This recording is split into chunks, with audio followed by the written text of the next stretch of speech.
But yeah, what a crazy day today. I mean, that obviously was not my intention to kind of get the train off the tracks with that question. But I noticed a level of disrespect in that room.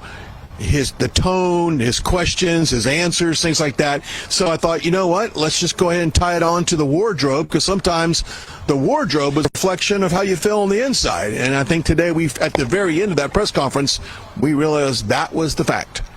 Let me ask you a question. Did you get the sense at all that there was that he was acting in a well? First of all, I would suspect he's probably been talking like this to American leadership for the last 4 years because he's been able to. And today he ran into a buzzsaw. But I'm more interested in who gave him the idea that if that is in fact the case, that he thought he'd be able to get away with that today and continue it.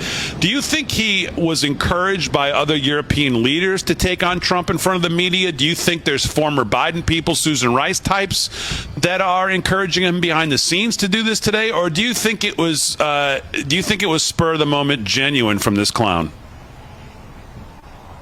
Well, I know that he had a meeting earlier that day. That's why he was late, from what I've been told. He was about 20-30 minutes late to the White House. He had a breakfast at the Hay Adams Hotel, which is just right down from the White House. I was told that there were supporters there, people who have been encouraging him the entire time. Could be Republicans, could be some Democrats, obviously. They could just be former people in office. So, to your point, that could have well set him up mentally on how to address that press conference. But like you said, Trump's a buzzsaw. He's not going to tolerate any of the disrespect. And whenever he mentioned about, well, we have ocean, but, you just kind of wait and see, making it look like a looming threat against the U.S., Trump wasn't having it.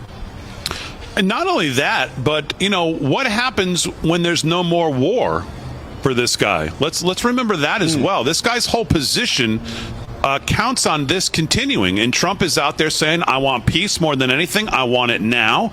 And I don't know, it just seemed like Zelensky kind of went out of his way to make the theatrics about it. Even when he started, again, 40 minutes, 35 of it was pretty calm. I thought the president showed a lot of patience, so I thought he could have gotten a little testier even earlier.